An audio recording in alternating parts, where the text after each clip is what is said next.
Okay, I wanted to give a brief introduction for John. John, this is Bart Burns. I'm the guy who roped you into this, and thank you very much. And I just want to let you know a little bit about John. He is an ATP CFI AIMEG, which is what, multi-engine glider? I think, John. Okay. Nobody knows what that is. Airplane, instrument, multi-engine, and glider. That's a first, multi-engine glider. Okay. I was wondering what that G was. It had me wondering. That happens a lot, though. Type ratings in a CE 500. I assume that's a citation series. Straight wing. Yeah. Pilot. LR jets, the Learjet series. I'm really curious about the NB25. What is that? That is the North American B-25, which I did a year and a half ago at Delaware Aviation Museum.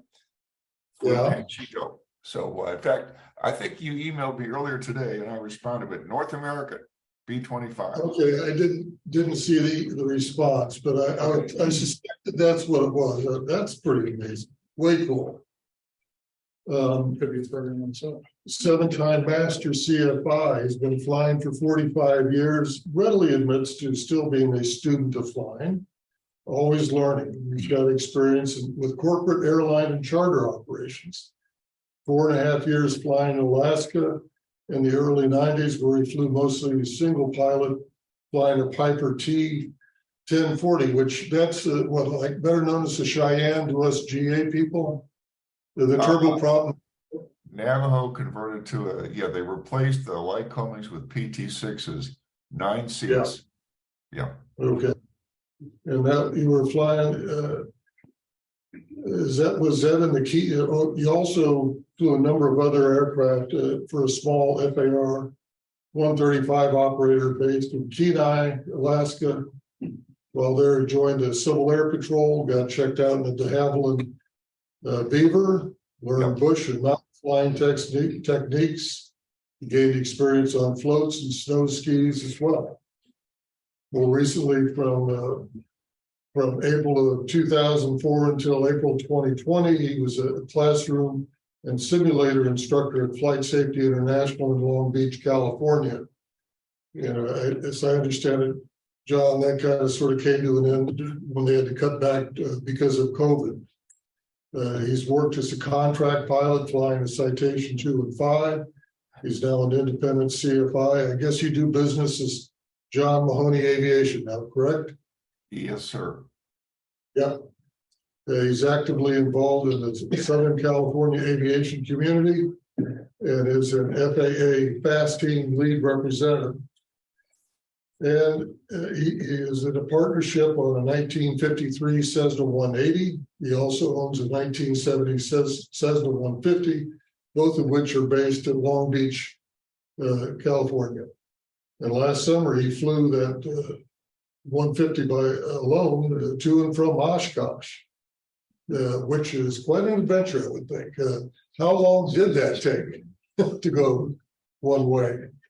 Well, that was the joke. How many months in advance would I leave? But actually, seriously, you know, I could drive there faster. But I kind of feel your pain. I flew one once from Oklahoma City to St. Louis, and I couldn't keep up with the trucks on the highway. 44 ran all the way along my route. Well, that was my ground speed. That was my ground speed check. Looking at the semis, are they passing me or not? Yes. Yeah. So with that, go ahead and take it away. So I have to share the screen. Okay. And we'll go here and see if you guys can see this. Okay. We've got. Here we go.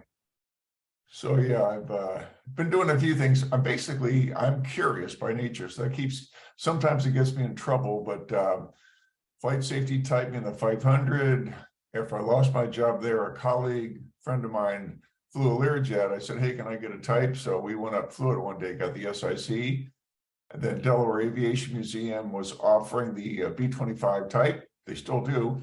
And locally, You're familiar with, I don't know, Southern California, Riverside Airport, Flaybob, they have a DC-3, Flaybob Express, and I flew that October, no, that was September of 21, I flew that. So been flying round engines off and on for a while. Anyway, so that explains that.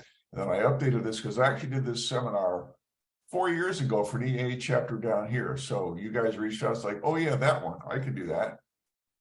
So anyway, talking about weather, it's a favorite topic of mine. So it affects everything we do. Everyone likes to talk about it, but can't do anything about it. So anyway, here we start out with, we have nice days and not so nice days. This is when you're on the ground at the bar drinking or wishing you could fly, but you'd rather be on the ground. So this is not fit for man or beast. What causes weather? So back to basics, solar radiation. The sun shines and it gets reflected, it gets absorbed, the earth rotates on its axis, and that results in the weather that we have. So solar radiation, uneven heating of the earth's surface. As you know, land changes temperature more quickly than water, that and the earth's rotation. And it gets quite complicated. But it's what causes wind? The difference in air pressure from high to low. So the lows act like a vacuum and suck it in. So it's nature's always trying to keep a balance. I mean, with air and water, anything that's fluid or a liquid, and or a gas, it's always trying to keep a balance. So that results in the winds and everything else that we get to deal with. And the greater the pressure, the stronger the winds. And so weather can just be a windy day, a really windy day, as this shows. And I'm sure you guys have that up where you are. Yes. So we've got the little cycle, as they call it, but the sun heats up the ground and causes the air to rise. And then it rises and it cools, forms clouds, and their temperature dew point meet. And then eventually that returns to Earth through rain, moisture, precipitation of some sort. So between day and night, the diurnal cycle and all of that stuff, we have this constant natural machine, a cycle of rising and cooling, and then heating up and sinking. So it goes on every day. And the old pressure charts, and gosh, I spent several years working in National Weather Service office, and that's where I really learned some of these charts. Not a meteorologist, but high pressure and low pressure and the isobars. And these lines are the different pressure lines, and high pressure circulates clockwise in the Northern Hemisphere. If you go to South America, it's different. And low pressure circulates counterclockwise. And this is like, if you've looked at from earth science, the topography charts, as the terrain, gradients change, and they're closer together for steeper terrain. Well, with the winds, as these lines are closer together, you have stronger winds. So it's very windy in here, and there isn't much wind out there. So that's just at a glance. Now, this doesn't show any fronts, but it simply shows the lines of pressure and the winds that are circulating around the low pressure here in a counterclockwise manner. And lows tend to have the precipitation and weather in the northeast corner of the low. That's something I learned from Dick Collins, who was the editor of Flying Magazine for decades. And anyway, you tend to find the weather around the northeast corner of the low. It's rising, it's condensing, cooling, forming clouds, and the highs are, as the air is going outward, descending, compressing as it descends, heating up, and tends to be better weather. So highs are typically better, lows are typically worse. Unless you get offshore, then it could change. But that's the basics of a sea level pressure chart. And the standard pressure in millibars is 1013.2, and for inches of mercury, it's 29.902. So that they had to draw that's just the standard that we use in aviation. So anyway, just a brief overview. we could talk all day about this stuff, but this is a short thing given the time that I have. So meteorologists tend to refer to these charts referencing the millibars. So this would be what they call a 1030 high, because it's a high pressure and the pressure in the center is 1030 in millibars, and it's descending as it goes outward. So this is the highest, and the pressure is gradually decreasing. Whereas this low is a 1002 low, as they would say, and the pressure is gradually climbing as you get away from that. So this is counterclockwise circulation. It's rising, cooling, condensing, forming clouds. And on a weather chart, you might have the front coming out of, of this side of the low on the easterly side. And that would be where more of the weather is. And then the high is descending outward and heating up, compressing as it's descending. So these tend to be better weather, but there's so many variables that that's not always. It's hard to say definitively because there are so many variables with the weather. There isn't a pilot alive that hasn't been surprised by the weather or the forecast. What's it doing or why is it doing that? Down here and where we are, we get what we call Santa Ana conditions. And have you guys flown down here? I'm sure you probably have. So anyway, we get the high over Nevada, Utah, clockwise flow, and that brings the winds down here through the passes in Southern California. So the high pressure wind comes down through here, and then we get it in Southern California, and that gives us some of our fires that we get. So the winds come down here, they heat up, they compress, they accelerate, they go through the mountain passes to Venturi, get very warm, and when the wind, when the brush, the bush is very dry, that results in fires. So we get some hellacious fires down here. So before I moved down here, I wasn't, now I'm affected by quite a bit, but I grew up in the Great Lakes area, so we didn't get this kind of thing there. We had other stuff, but anyway, so this is local to Southern California, and we get it now, gosh, throughout the year. So not just one particular season. Anyway, hot, dry winds funnel down through the canyons, and it can be really bad. And what's interesting, it can be very, very localized. If you've flown down here, the area from Ontario and east towards San Bernardino can be extremely windy. But if you go west of Ontario towards where I am in Long Beach, we don't get the same winds. So it can be really nasty if you draw a line from Ontario down through Chino and Corona to the east of there, it's really bad. And to the west of there, it's not bad at all. So it gets to be very localized. It's interesting the way that works. There was one morning I flew to El Monte for the aircraft display day on a Sunday morning, and it was severe turbulence to the east of Ontario, and I didn't have a ripple flying north from Long Beach to El Monte. I mean, a lot of people didn't fly that day, but really, it gets to be so localized. We didn't have any problems where I was, but you go, 20 miles east, and it was really, really bad. So anyway. And weather can be the summer heat, which we get down here quite a bit, and you get it differently up there. But anyway, we get a lot of warm weather down here. And we've got the desert north of us, the Mojave Desert, so it gets really warm up there. And if you go inland, it gets, Palm Springs, different climate right there. So we get the summer heat. And with that comes density altitude. And every year, somebody forgets or thinks this doesn't apply to me. And we have density altitude accidents every year, but basically thinner air, higher humidity in that, and Big Bear Airport, which is Big Bear City, 70 miles east of here, 6,700 feet, and accidents because people don't consider that and they attempt to take off. And sometimes they're not successful. So we have that to consider as well. I'll talk about that a little bit later. Here's a performance chart out of a Cessna 172. And you can see that as you look at this at sea level, on a very cold day, 0C, which is 32 centigrade, the ground roll is 745 feet, declared 50-foot obstacle, 1,200 feet.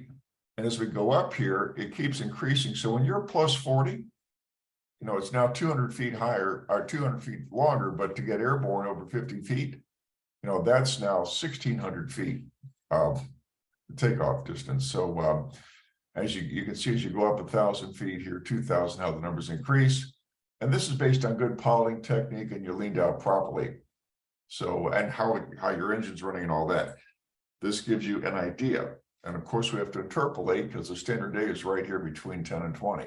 So anyway, this gives you an idea about your airplane, the engine, and your piloting technique, what you might be able to do. And conservatively, I had about 20% of this because we don't know on any given day. And this doesn't consider the wind. So just a couple things to think about there. And then we have winter cold and the snow, and that changes everything. And airplanes like cold weather. The engine does better, the wing does better. And that leads me to a study of weather-related accidents and fatal weather-related general aviation accidents in the U.S. Cause, a lot of problems. Accidents were studied over a period of, 40 years here. Weather was a cause or a contributing factor in 35% of fatal accidents. 60% occurred in IMC. Okay. Fatal weather-related general aviation accidents occurred more often during spring, April and October, spring and fall, weekend mornings and evenings for whatever reason. So the mountains, West Coast, mountainous areas, and the Northeast. Not so much if you're in Kansas. Now, pilots' understanding of weather, too often it's been, what do I have to learn to pass the written test?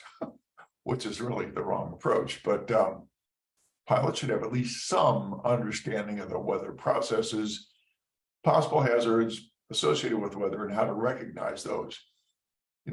Years ago, somebody gave me this little card. It's kind of a joke, but the card was gray. And you'd hold up the sky. There was a hole in it. If the color of the sky matches the color of the card, don't fly. It's weather for dummies.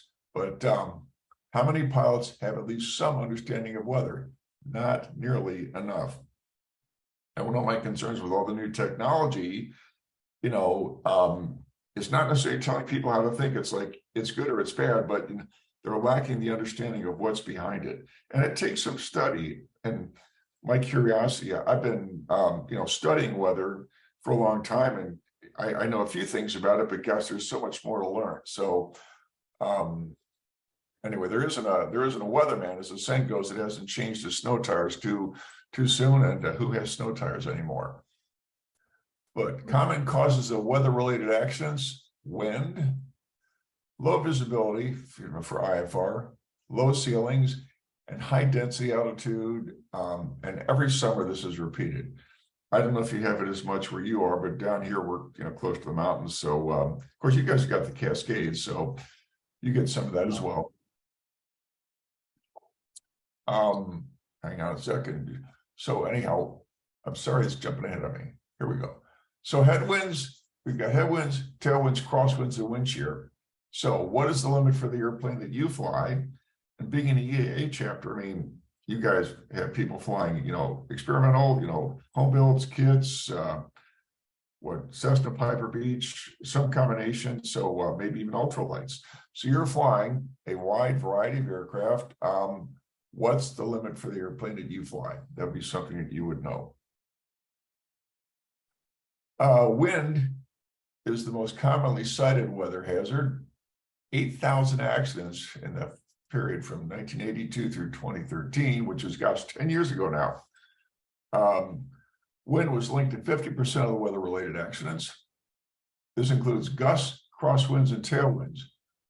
Crosswinds are a factor in almost half of the non-fatal weather-related accidents, only 13% of the fatal wind-related accidents. So I don't know how many of you know of someone that's been involved in an accident related to wind and crosswind or anything like that. Frontal boundary and winds. So going back to the old days of the weather surface analysis chart, this is the blue line with the barbs on it. This is a cold front here. This is a warm front with the rounded, red. This is the station where they are reporting the weather, and it's dark, which means it's an overcast sky. This circle right here is clear, which means there's no ceiling at all. It's clear sky. Now, if the front is right here, on this side, the wind is coming out of the southeast, and that's a single barb, so that'd be like 10 knots Out of the southeast, maybe 150.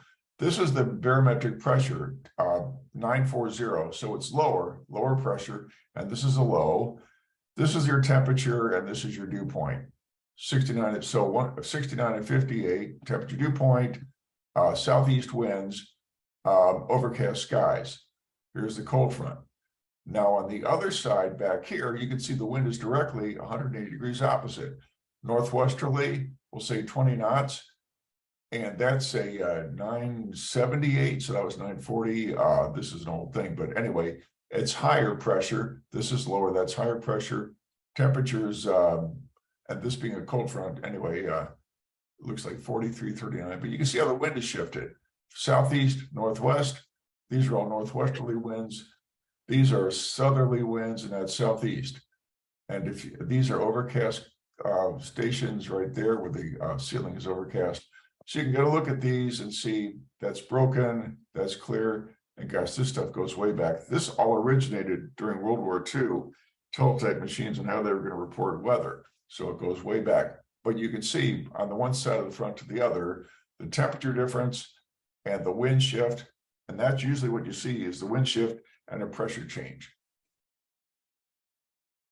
And again, what causes the wind? High and low pressure gradients. So on the high, it's the clockwise circulation, and the low, now this is northern hemisphere again, counterclockwise.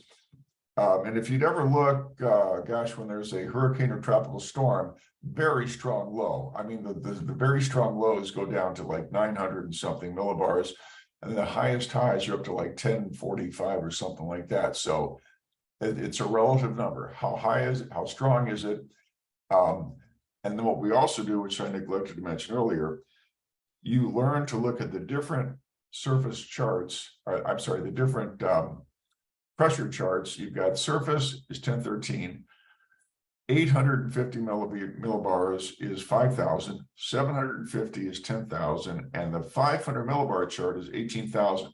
That's kind of steering chart. And you can look at those, and you would look at the surface chart and look at the different higher charts. Is the low pressure or the high pressure stationary, or is it moving? You can kind of look at these things and get a picture, begin to get a picture of what it's doing. So if everything is stationary, it's building up strength. And then when it starts to move, you'll see that on subsequent charts. So you really have to take in a lot of different information to begin to get a picture of what the weather might probably do. And the only thing we know for sure is what we can see. But forecasting is kind of a game. And how many times have they blown a forecast? So you really learn, you have to watch the weather in a given place over a long enough period of time to get some idea, what it might be doing because of all the different variables with the terrain, elevation, time of year, and all that kind of thing. So you guys know the weather where you are really well. And I've been learning about the weather in Southern California in the time I've lived here. So frontal passage, as I was just talking about, is marked by a wind shift and the barometric pressure change. And when you read a METAR and a TAF, or rather a METAR, they put the abbreviation FROPA, which is frontal passage. So that tells you that they're saying the front has passed, the wind has shifted, and the altimeter is starting to move back up again. So right here, we've got cold front, and as it comes through, the wind's going to shift. The warm front, the wind's going to shift. Now, right here, we have a low pressure, cold front down here, and the low with its counterclockwise circulation. You've got a warm front there. And this can be called an occlusion, where the cold front is overtaking the warm front. Bob Buck, in his book, Weather Flying, refers to the occlusion as being like a zipper. So this is going to overtake that. Going to have a lot of weather in this area. Notice I said before, the weather is in the northeast corner of the low. The weather isn't too bad out here. But with the occlusion, cold front overtaking warm front, and you're going to have a mix depending on the time of year, rain and snow. What's that? Somebody say something, I can't tell. Anyway, this is an occlusion with the cold front's overtaking the warm front.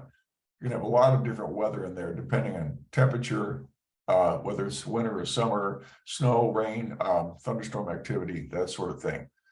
Down here, we've got stationary front. It's off the picture, but stationary it's a tug of war between cold and warm air masses, and it takes some time for those to eventually either dissolve or go one way or the other. So sometimes the air masses are just battling it out, which one is stronger, and one of them will eventually win out. So it just takes time to see, and this is where you really have to look at out to see what the forecasters think might happen, go out 12 hours, 24, 36. What do they think might happen based on a lot of different things? So you really just have to start watching these and get an idea of the trend, what you think it's going to do. Did I answer your question there? Now I'm going to change topics a little bit and start to talk about how the wind affects takeoffs and landings with the crosswind takeoffs and landings. So I don't know, some people hate crosswinds, some people like them. I enjoy the challenge. In my Cessna 180, it's more of a challenge with the tailwheel, but the whole thing is having the correct wind correction, because if you don't have the right wind correction, it's going to take the airplane. But if you have the right wind correction, that's going to keep it on the runway. And we've all seen the crosswind graphic here. So, you know, if the wind is 30 knots to your nose, or depending on how strong it is and what direction, how much wind you have. And I apologize, this kind of got butchered, but I think most POHs have these in them, how to gauge, you know, how much wind and you're dealing with. And I don't know if you're familiar with this, it's a rule of thumb for crosswinds. It's called the 5-7-9 rule. If the wind is 30 degrees to the runway, half of the wind component is the direct crosswind component. So if it's 30, if the runway is north 360, if the wind is 030 at 10 knots, well, then you've got a 5-knot crosswind. If it's if the wind is 0, we'll say 040, because I don't give it at 045. 45 degrees to the runway, 3/4 of the wind. And if it's 60 degrees to the runway, 90% of the wind. That gives you an idea, if you can do the mental math, how much of a crosswind you have. So 5-7-9 rule, I didn't take trig, but anyway, it's a very handy rule to see what you have. So you're cross controlled on takeoff with a crosswind, and I just happened to find this picture. You know, this would be, he's got left aileron, right rudder to stay on the runway. If you're en route and you get a frontal passage, you're going to change your heading as the wind is going to shift to stay on course. And I don't know how many people still navigate by VORs, but anyway, the wind is going to blow you off course unless you make your correction to stay on course. So all these things. Crosswinds, did you know? According to the FAA's publication, Pilot Handbook of Aeronautical Knowledge, and by the way, these are all available. They're a free download off the FAA's website in digital format. So if you've got an iPad, Android, whatever, or your computer, you can download these things at no cost and get the most recent edition. So every certified aircraft is tested by a pilot with average piloting skills. Well, I would think a test pilot is better than that, but 90-degree crosswinds, velocity up to 0.2 of their stall speed, landing configuration, or 0.2 of the, anyway, power off, gear and flaps down. So if the airplane has a stall speed of 45 knots, it must be capable of landing in a 9-knot, 90-degree crosswind. That's the max demonstrated. That's the most they could find on a given day. And that's what they publish in the AFM or POH. So I don't know how often you guys practice crosswinds, if you got a good airport you go to on a windy day, but highly encourage, get a flight instructor if you're not comfortable with it, or if you are, but just, you know, go out and practice these. A story comes to mind many years ago in Alaska. A friend of mine had just a classic vintage Cessna 170, I believe. And he always bragged about how he would only fly it on days when there was no wind. And then one day he was flying it, the wind picked up, and because he was not proficient in crosswind landings, he landed and ground looped and damaged his pristine Cessna 170. So the wind is, you can't be too conservative. You have to go out and play in the winds, as I say it, once in a while. So you're reasonably proficient with this. Otherwise, you could risk damaging your airplane if the wind picks up someday and you come back into land and you can't handle a crosswind. and we don't want that to happen. So crosswind landings. So the trouble is you crab like this, and when you land, you've got to kick it out and get it aligned with the center line. And that takes some practice. My first crosswind landings in a Cessna 150 were awful. Gosh, when I think back and how they tried to teach me to do this, talk about ham-fisted, and it was ugly. I finally got it figured out, but it was a real challenge for me when I first learned crosswind landings. So I'm a fan of, I've learned the hard way over the years, when I get into the flare, I kick it out and, dancing on the controls and learning to try to apply enough rudder and then land on the upwind wheel and then the downwind and the nose wheel, keeping control of the airplane. And it just takes practice to learn this. And there's two schools of thought on this, because some people like to do the forward slip like that. I'm just a fan of the crab and kick out, whatever works. But the idea is to get the upwind wheel down, to anchor you, and then upwind, downwind, and at about the same time your nose, keeping a lower attitude. I also try to touch down faster in a windy condition for more speed. So less flaps and more speed, keeping it under control. If I get too slow, it might try to drift me off the runway or something. So some common errors, and this comes from the Airplane Flying Handbook. Attempting to land in crosswinds that exceed the airplane's maximum demonstrated crosswind component. If you're proficient, you can, but if you're not proficient, you want to respect that. Inadequate compensation for wind drift on the turn from base to final, resulting in undershooting or overshooting. We see that all the time.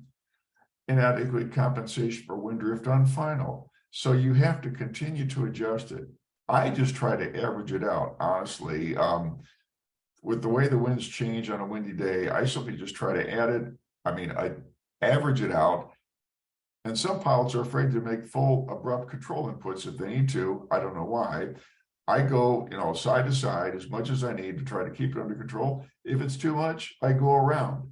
But I'm not afraid to fly aggressively and put in whatever I need to average it out. I've learned to do that over the years, and it generally works. If it's too much, I go around. I give up.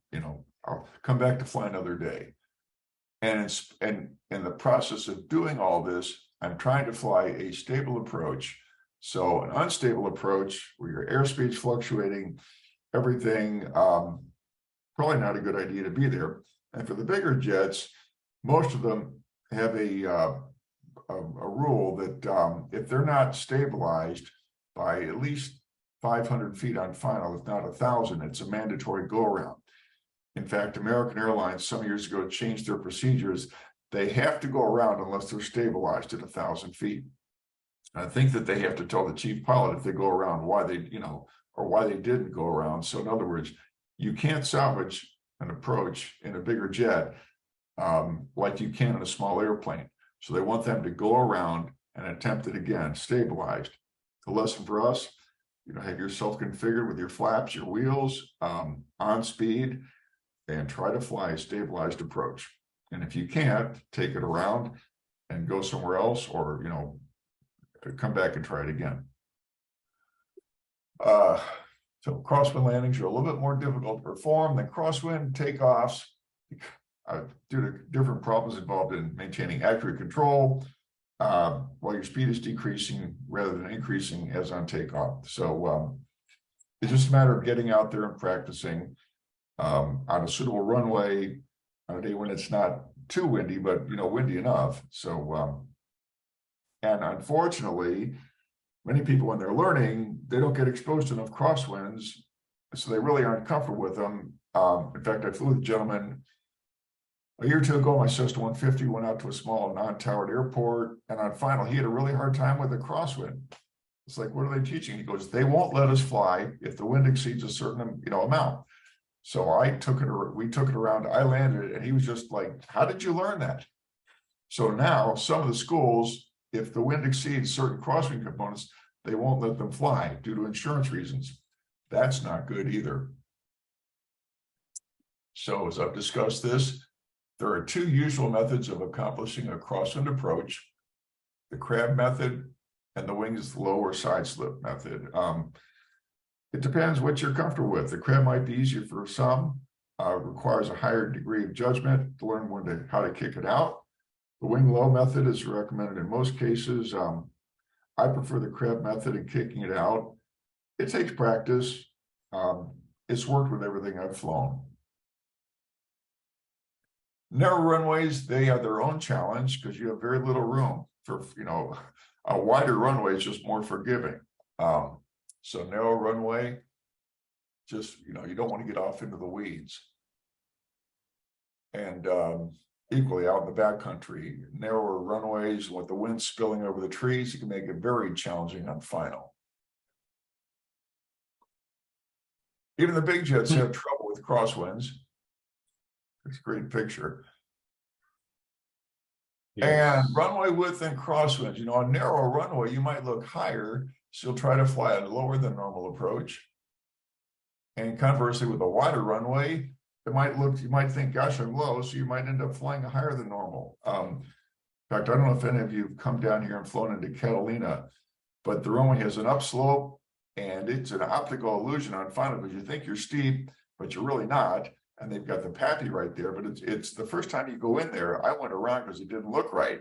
So an upslope runway can be a challenge as well. So there's all these things, and I don't know what kind of runways you have up where you are that might present a challenge, whether they're shorter, narrower, wider, terrain, any of that kind of thing. I typically try to aim for the upwind third. When I'm coming in, as I'm slowing down, the goal is I will drift across the runway onto the center line and touch down. That's the theory. It doesn't always work, but I learned that years ago. Try to aim for the upwind third, and as I'm slowing down in the flare, I'd hopefully touch down on the center of the runway. If I start out in the center, then I'm going to drift off the runway, and I don't want to do that. And I'm always ready to go around to one of these things because I don't know what, with the wind, I don't know what it's going to do. Crosswind landings, and also a lesser flap setting. Unless you're flying a jet or something where it says, certain flap settings required for landing, land with less flaps. That gives you more control. The 172 max demonstrated crosswind at 15 knots, not a limit. So it depends on what your level of proficiency and how often you practice. So, and here's a coordination exercise, which is frequently confused with what they call Dutch rolls, but I don't know if you're familiar with this. You're flying along at, say, some VFR altitude. You point your nose at the horizon at something, and it's a combination of aileron and rudder. You're trying to keep the nose on the horizon while you roll left and roll right. And as you're rolling left, you're applying right rudder so you don't turn.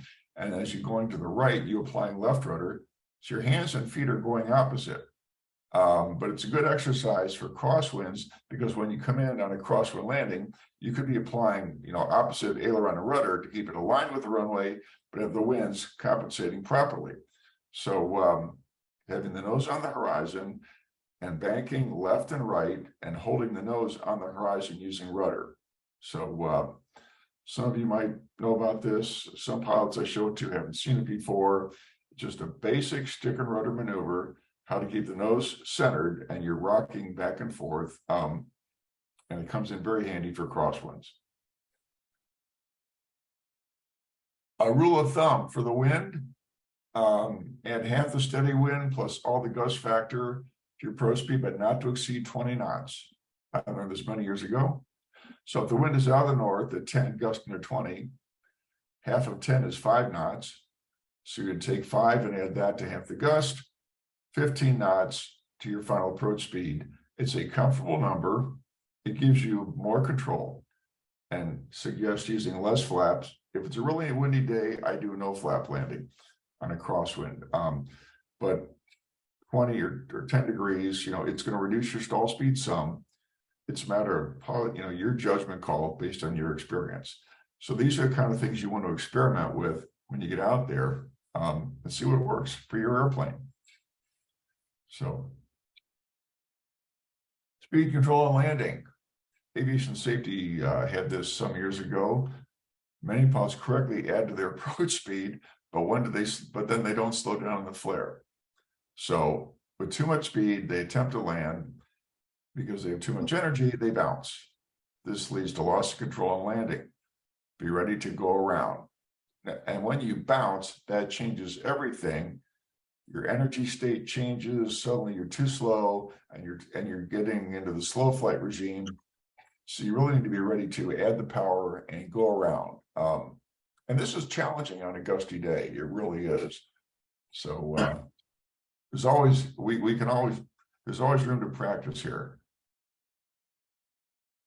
And the bounce landing cartoon. So it's when you try to force it on with too much energy, that can get into trouble. Tailwind takeoffs and landings, not recommended unless you're in a one-way strip and you have to take off in one direction. But the tailwind is going to extend your takeoff roll and reduce your climb out performance. And on landing, gosh, you're going to touch down much faster. And will you be able to slow down in time for the end of the runway? So that's why we try to take off and land into the wind, because tailwinds dramatically change everything, and your climb performance will suffer as well. So, and nothing worse than touching down too far down the runway and trying to bring it to a stop safely.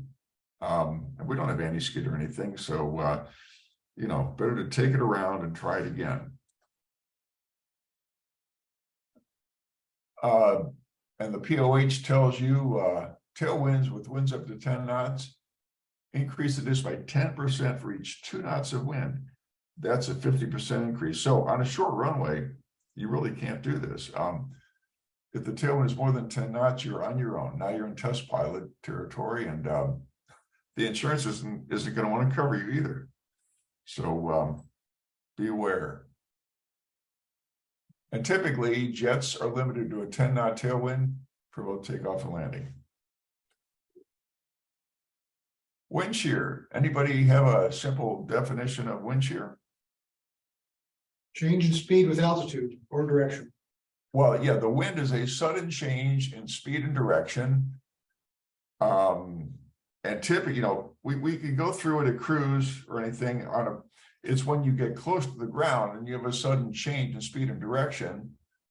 And what causes this? Unstable atmospheric conditions, a squall line or a cold front, thunderstorm or any convective activity, or an inversion later.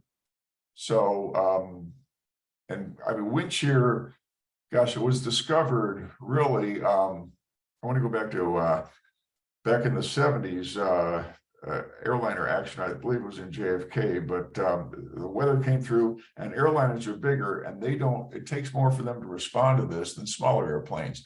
But it's a sudden gain or loss of airspeed, which results in a sudden gain or loss of altitude and a heading change as well. And because the airplane has mass and inertia, it takes time, depending on its size. The extremes here, a 747 or a Cub. So the jet has much more mass and inertia. It takes it a whole lot more. If you're in a Cub, you can add power and quickly respond to it. But the big jets, because it takes so much, they obviously don't want to get anywhere near this, and they've got all their wind shear alerts and everything like that. But in fact, it was Delta Airlines that flew into the thunderstorm. They got into a lot of problems. That was back in the 80s. So the bigger the aircraft is, with the more mass and more inertia, it's going to take more to recover from one of these. So we as pilots want to be aware of this and avoid this. This is what the definition for a superior pilot comes to mind. Have you heard this? Superior pilot uses his superior judgment to avoid the situation that might require the use of his superior skill. So we want to see this and say, I don't want to go there, and stay out of it to prevent problems. So what happens? The wind shear recovery typically is aggressively pitch up, depending on what you're flying, 10 to 15 degrees, but just shy of the critical angle of attack. You don't want to stall. Add full power, abruptly, briskly add full power, do not change configuration, because as you pitch up, if you change your flap setting, your stall speed will go up, and that would get you in trouble. So leave the configuration alone until you're stabilized in a climb, and pitch for airspeed, and don't stall. So the typical Kona jet, you're going to pitch to 15 degrees, set max power, and we wait till a positive rate of climb. Now, in some of the jets, you're going to bring the flaps to half, but we wait till a positive rate of climb get stabilized before we clean everything up. So in a smaller airplane, aggressively pitch up. If you have an AOA, that's great.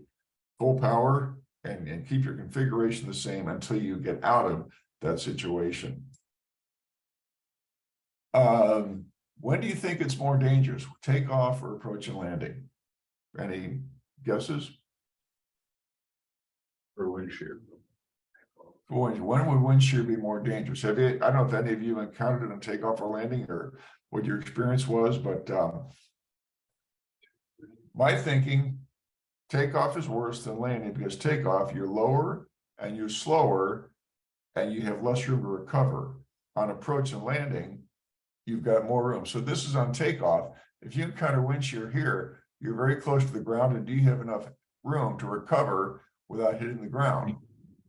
Whereas on the landing, hopefully you recognize it and you've got mass and inertia in your favor, and you're higher up and you can recover. You can, you can go around. So at takeoff, it's worse because you're simply more vulnerable. And what about flying in turbulence? I learned to do that when I was in Alaska, flying from Kenai to Anchorage every day across the Turnagain Arm, because that was when Captain Cook way back when, turn again, trying to turn again. Anyway, the name. But I learned there, flying in turbulence, the best way to do it is slow down to your maneuvering speed. And remember, that's going to change with your gross weight. So all these V speeds are predicated on your gross weight. So if you burn fuel and, in a small airplane, it won't be that much less. In a larger jet, it will be more. But you want to slow it down to your maneuvering speed or below. That way, if you have to do a full abrupt control input, you won't stall. And keep the flaps up. That's the wing is structurally stronger with flaps up. On some airplanes, the landing gear, if you can extend it, that can be a speed brake, and that can help stabilize it. So below maneuvering speed and flaps up, the clean wing. And this is out of your performance, your POH. Flaps up, it can handle plus 3.8, flaps down only plus 3. So the design load factors are 150% of the above. Okay, the structural meets or exceeds design loads. So flaps up, the wing is structurally stronger. And for turbulence, you want to have a clean wing to give you the structural strength that you might need. So what are your personal minimums for the wind, or when it's too windy? Personal thing. If you haven't practiced in a while, think about doing it someday when you've got some wind. And many pilots simply don't practice this enough. So it's something you just have to regularly do. Get out there on a day when it's windy, but not too windy, and practice. Take a competent instructor with you and just see what the airplane will do. Especially if you're maybe flying a new or a different airplane, because they're all different, speed, power, thrust to weight ratio. So see what you're comfortable with, and get some practice. And flying my Cessna 150 to Airventure. I wasn't sure I was going to do this, but I thought, why not? So I should tell you that 2 years ago, I was going to fly my airplane back, and it broke. Went in for the annual, we found a stuck exhaust valve, number 3 cylinder, and then I learned Continentals are prone to this, the O200s. The airplane was down for a month. So I rode back with a friend in his 170. I had done all the flight planning, and we kind of followed my flight plan in his 170, had a lot of fun. Last summer was my turn, so there wasn't enough room to take anybody. So this airplane I bought 3.5 years ago, and it's interesting, the call sign is 747.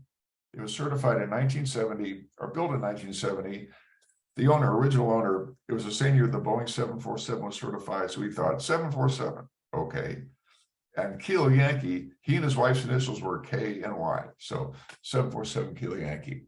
And they put the red trim on because anyway, the most recent owner before me painted it like this. And more people have said, was this an Air Force? No, it just has these markings. But they put the red trim on it because it's so hard to see a gray airplane on the sky. So anyway, I get compliments on the paint, but hard to see. How did I plan for this? Well, carefully. I told everybody, if I can't do it safely, I'm not going to go. Buy an airline ticket instead. The biggest challenge, put on my Cessna 150 hat. I started planning way in advance. In fact, I went to Facebook. Anybody have any ideas how to do this?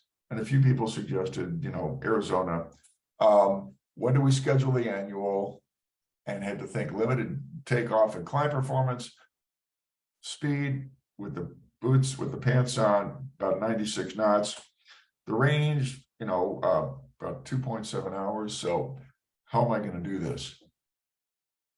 I looked at several possible routes. I actually bought paper charts. Like I said, went to Facebook, ton of good information. I don't know how many of you guys are on there, but and somebody suggested in Arizona, either the 40 or the 10, 40 goes northern Arizona, the 10 is southern. I opted for southern, but the day of this, I had to change that. I only have 22 gallons. My Cirrus drivers tease me because they fly nonstop to Santa Fe, and I've stopped 3 times. But anyway, it's very conservative. The fuel burn is low, 5 to 6 gallons an hour. I stop every 2 hours or about 200 miles. And that worked well. When the tanks were at about half, I landed, and that worked out. So I was always comfortable on the fuel. This is what it looked like. And ForeFlight was great. We basically went over northern Arizona. It was a challenge. If I go southern Arizona the day of my trip, of course, when I checked the weather in Blythe, there was a segment for thunderstorms, of course. So I said, I'm not going there. I opted to go north, and which was then Kingman, Flagstaff, Gallup, and then Santa Fe. Spent the first night there, and then headed on to Tucumcari, and then turned left and headed north through the Great Plains, and then up through Wisconsin and all that. And there's Oshkosh right there. So anyway, this is a screenshot off of ForeFlight. But anyway, and ForeFlight was great for planning. So if I went southern Arizona, it was lower elevation, only 4,000, but dealing with thunderstorms. And I watched temperatures for, gosh, I'm way out just trying to see, because interestingly, Phoenix gets well over 100. But if you go south of Phoenix, it wasn't really that hot. Comparison, the northern route, it wasn't as warm, but it was higher elevation. So it was a trade-off. Density, altitude, but cooler temperatures. So the day of, when they said segments to the south, I said, I'm not doing that. I went north, stopped in Kingman, and I stopped in Flagstaff. And that was a challenge. So anyway, trying to stay on topic here. I tried to avoid remote unattended airports to avoid problems like the fuel not working or something and getting stuck. I actually called Needles, little airport in the desert there. Nobody answered the phone. I thought, I'm not going there. What if there's a problem with the self-serve kiosk? So I did a lot of checking, and in ForeFlight, the comments section of the FBOs, some more recent comments, some were, gosh, months and years old. So I said, I'm not going there. I didn't want to be, in a bad spot. So I decided to plan overnights in the larger cities, Santa Fe, Lincoln, Nebraska, and then it was Dodge City before we flew into Oshkosh. That was much better. I'm not a camper. I've heard all kinds of stories about, the airport, the FBO couch, but I didn't want to do that. And I didn't have any room in the back for a sleeping bag. I just didn't. So, but I did carry a case of oil, and I would add a quart of oil the next morning before we got going. So, because where was I going to find oil in some of these places? I did not fly into the evening. I did not want to push it. So that's when, you get fatigued and things happen. So most nights by 6 o'clock, I was either Santa Fe or Lincoln, got a ride to a hotel, spent the night there, slept well, got up the next morning, and I was usually gone by 8 a.m. So I tried to avoid, getting fatigued and pilot error. I didn't want to have any problems at night. So I just kept the daytime flying, and that worked very nicely. And I got the nicest service. Gosh, when I taxied into Santa Fe, they treated me like I was showing up in a Gulfstream jet. I had the follow me truck and the wing walker, and the guide man came down and they chalked me. And what can we do for you, sir?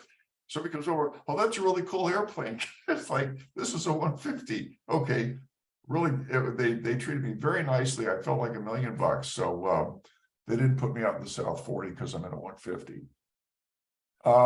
My big concern was Flagstaff because it's 7,000 foot. So in the vicinity of Los Angeles, we've got Big Bear City, 70 miles northeast, 6,752 feet. One day in June, I decided to fly up there. I nursed the 150 up to 9,500 to get over the ridge, then flew in, landed, taxied back, took off, and was able to take off. I only used about 2,000 foot of runway.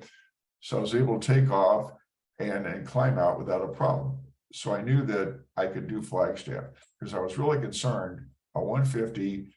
And did you know that you lose 3.5% horsepower in a normally aspirated engine per 1,000 feet? So my 100 horse engine is down to about 80 horsepower at Big Bear. So that's a significant difference. And if you haven't been to, maybe you've been to Big Bear, but it's a nice airport, very nice. Anyway, landed there. They actually have very cheap fuel. The city subsidizes the fuel price, so it's cheaper, but they have to make sure you're not overweight on a hot summer day. But so I went there as a practice, but I did not obviously go in there when I did the trip. Tools that I used.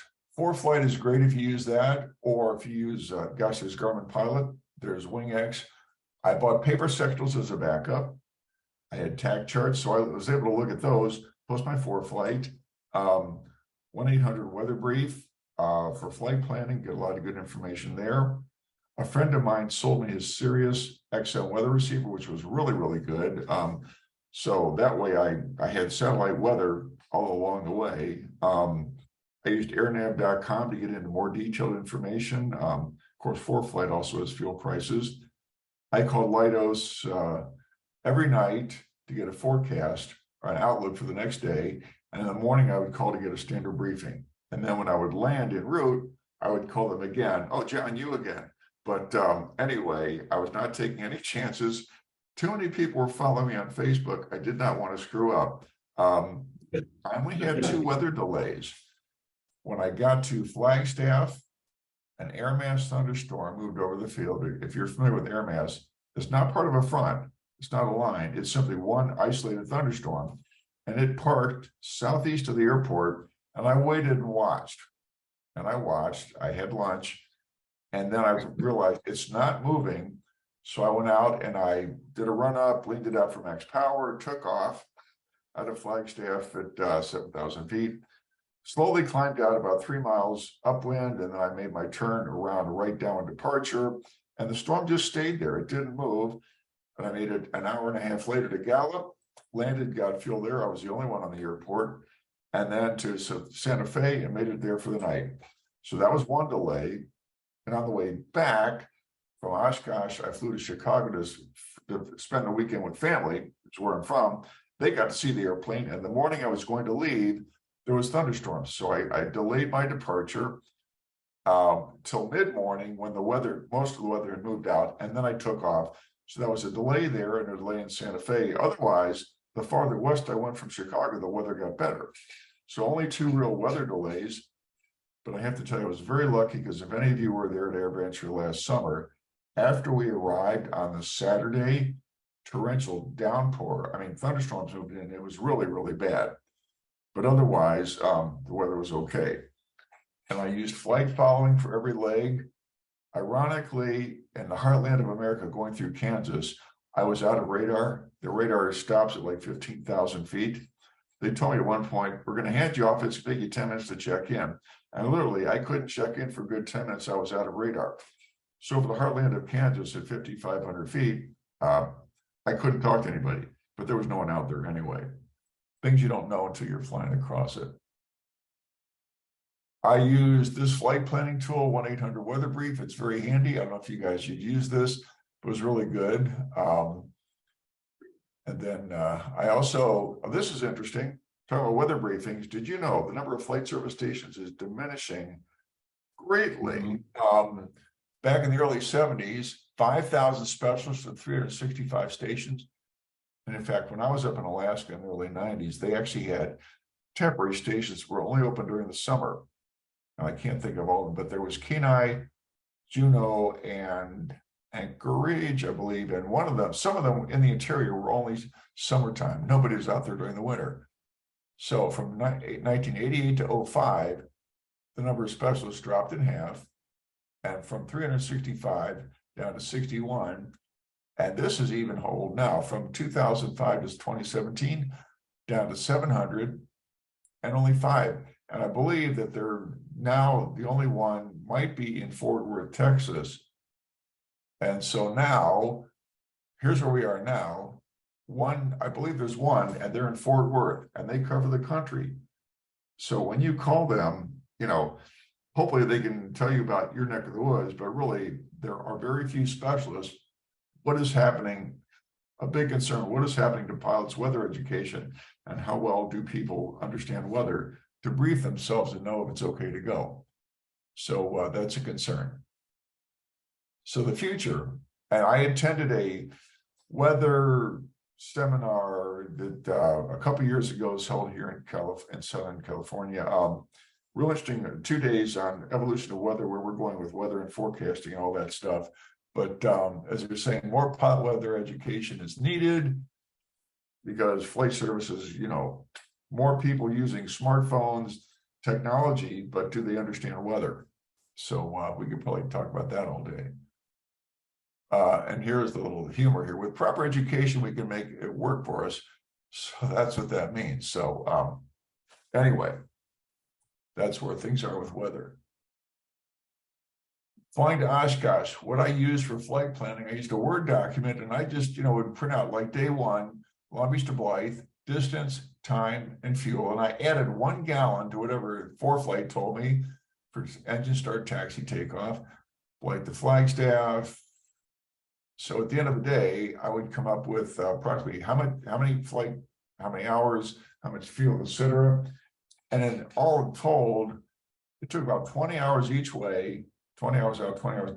I figured out $1,000 worth of gas, and I was picking my stops just based on what's 2 hours, and I wasn't get penny pitching for fuel. I tried to stop at airports that were, you know, big enough that had full service. There was somebody there. The only place I made a change on the way back, I stopped in Winslow, Arizona instead of Flagstaff because the fuel was actually $1.50 less a gallon. So that was the one time. But no, I spent about $2,000 for gas.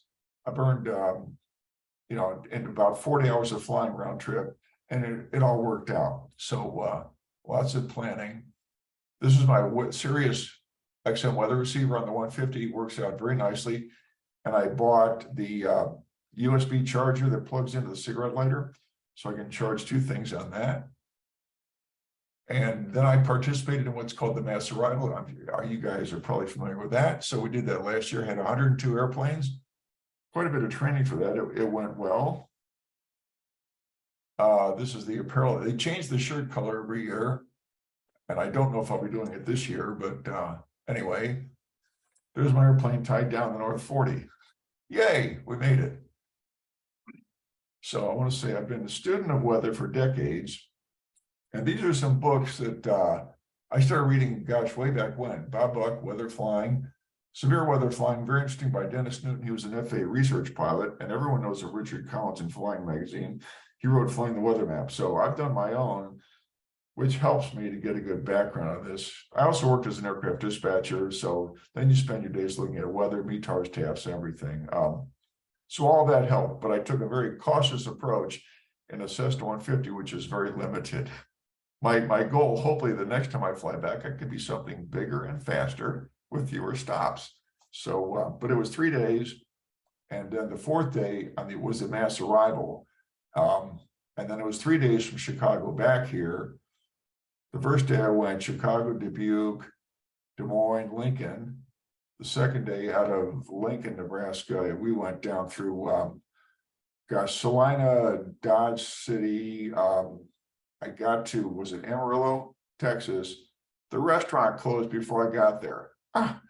So I carried energy bars and water with me there to, or was it Dalhart? From there, I went to Santa Fe.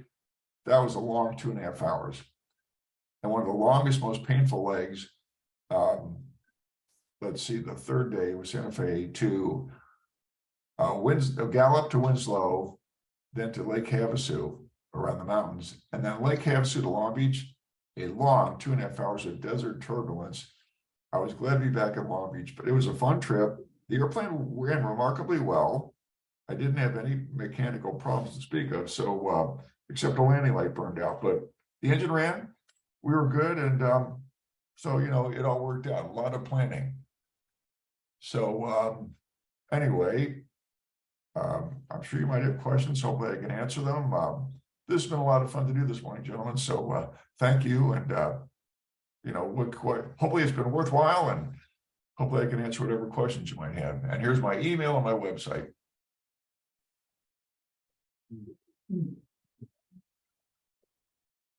So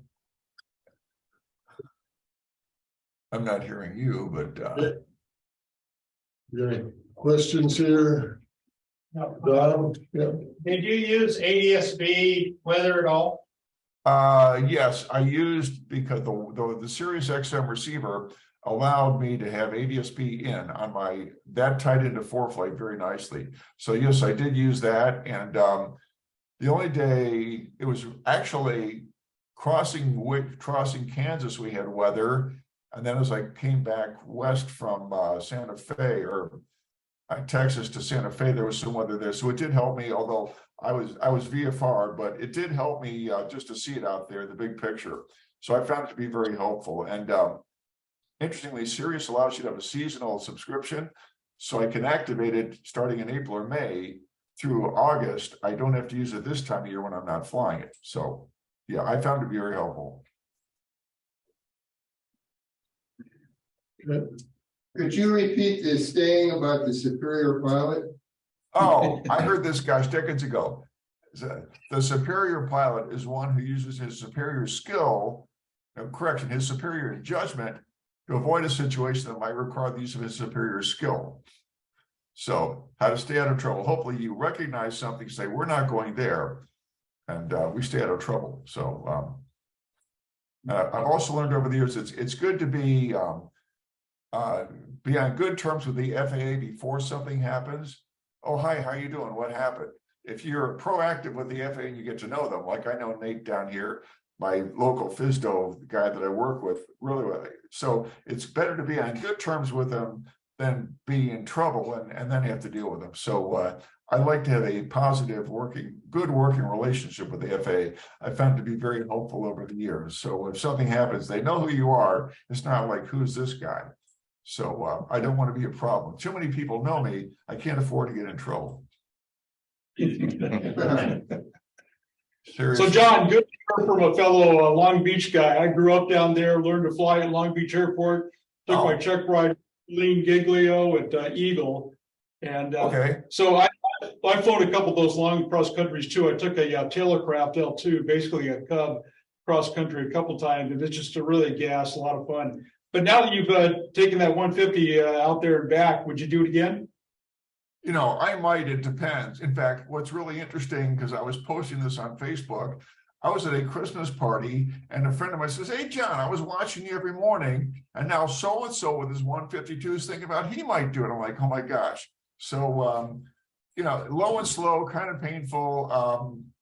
You know, my biggest concern was the high density altitude and the high temperatures in northern Arizona and climbing out at 50 feet a minute. It's like, oh my gosh. But that's why I was glad to get back towards lower terrain. We'll have to see. Right now, I'm not working, I'm in between things. So it will depend on what happens with work. And plus it was 2 weeks, you know, between the 3 days, 4 days to get there, the week there and then flying back. So I would need a 2 week block of time. So right now I'm not sure. my goal is to, with my winning lotto ticket, I'd like to get a Cessna 180 that's in newer condition, that's newer, because the one we have is old. But I'd like to do this in something bigger and faster with more range. The 150 is fun. It's just, it's kind of limited.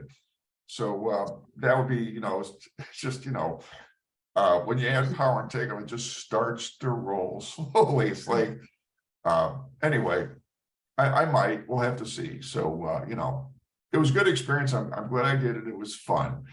For friendly people at every stop, just a lot of fun to see the back roads of America.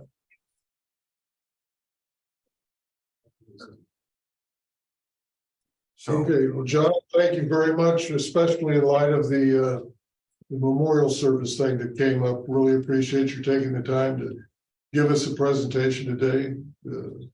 Really enjoyed it.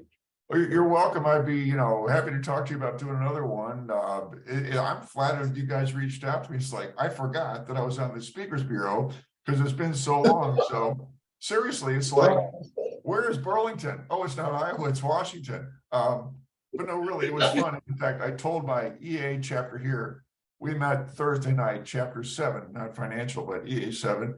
Hey guys, I'm doing something for a group in Washington. Oh, really? So, in fact, I'm going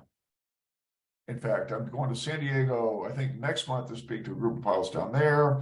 So no, I think it's kind of fun to do this with you guys. I'm glad it worked out time-wise. So I'd be, you know, interested in doing another one at some point. So let's, you know, stay in touch, and it's kind of fun to do this. So anyway, We do appreciate the offer.